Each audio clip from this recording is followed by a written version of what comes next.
وآلہ وسلم پر وحی کا ابتدائی دور اچھے سچے پاکیزہ خوابوں سے شروع ہوا۔ آپ خواب میں جو کچھ دیکھتے وہ صبح کی روشنی کی طرح صحیح اور سچا ثابت ہوتا۔ پھر من جانب قدرت آپ تنہائی پسند ہو گئے اور آپ نے غار حرا میں خلوت نشینی اختیار فرمائی اور کئی دن اور رات وہاں مسلسل عبادت اور یاد الہی و ذکر میں مشغول رہنے لگے۔ جب تک گھر آنے کو دل نہ چاہتا توشہ ہمراہ لیے ہوئے وہاں رہتے۔ توشہ ختم ہونے پر ہی اہلیہ محترمہ حضرت خدیجہ رضی اللہ تعالی عنہا کے پاس تشریف لاتے اور کچھ توشہ ہمراہ لے کر پھر وہاں جا کر خلوت گزین ہو جاتے۔ یہی طریقہ جاری رہا یہاں تک کہ آپ پر حق منکشف ہو گیا اور آپ غار حرا ہی میں قیام پذیر تھے کہ اچانک حضرت جبرائیل علیہ السلام آپ کے پاس حاضر ہوئے اور کہنے لگے کہ اے محمد پڑھو۔ آپ فرماتے ہیں کہ میں نے کہا کہ میں پڑھنا نہیں جانتا۔ آپ صلی اللہ علیہ وسلم فرماتے ہیں کہ فرشتے نے مجھے پکڑ کر اتنے زور سے بھینچا کہ میری طاقت جواب دے گئی۔ پھر مجھے چھوڑ کر کہا پڑھو۔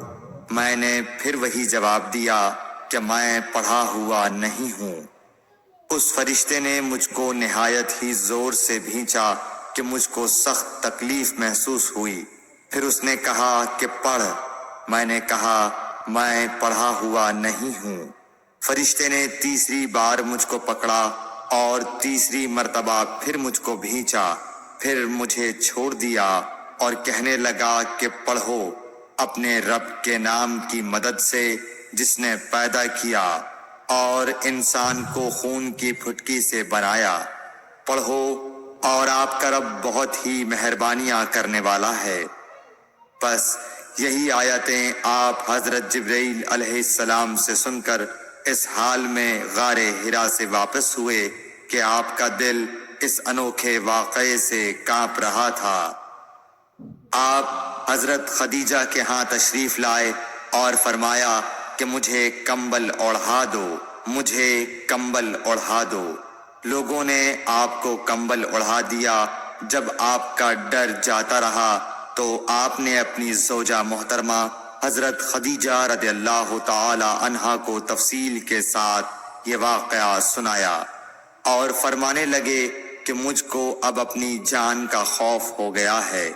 آپ کی اہلیہ محترمہ حضرت خدیجہ رضی اللہ تعالی عنہا نے آپ کی ڈھارس بندھائی اور کہا کہ آپ کا خیال صحیح نہیں ہے۔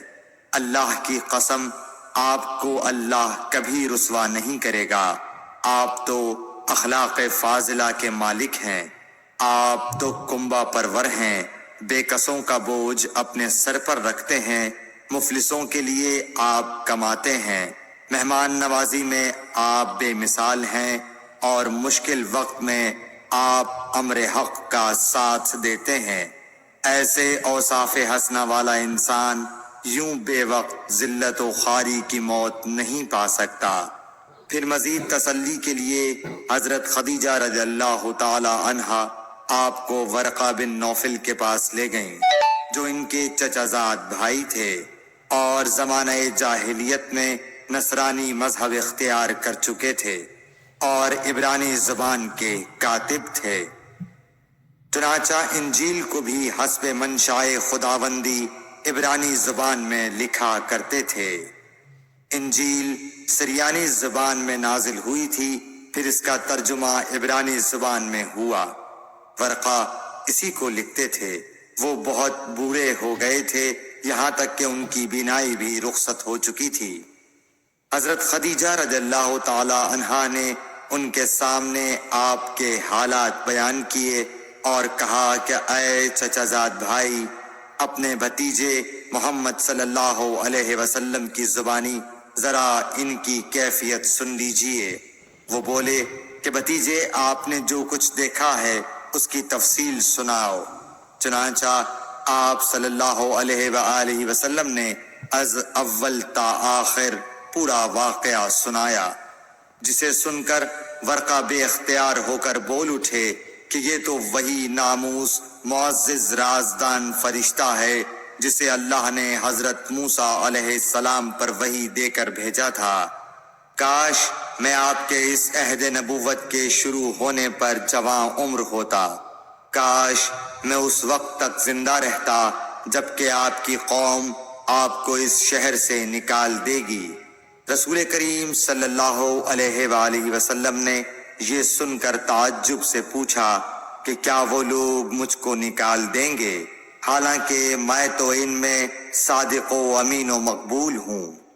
ورقہ بولا، ہاں یہ سب کچھ سچ ہے، مگر جو شخص بھی آپ کی طرح امر حق لے کر آیا لوگ اس کے دشمن ہی ہو گئے ہیں۔ اگر مجھے آپ کی نبوت کا وہ زمانہ مل جائے تو میں آپ کی پوری مدد کروں گا، مگر ورقہ کچھ دنوں کے بعد انتقال کر گئے، پھر کچھ عرصے تک وحی کی آمد موقوف رہی۔ صحیح بخاری حدیث نمبر 3۔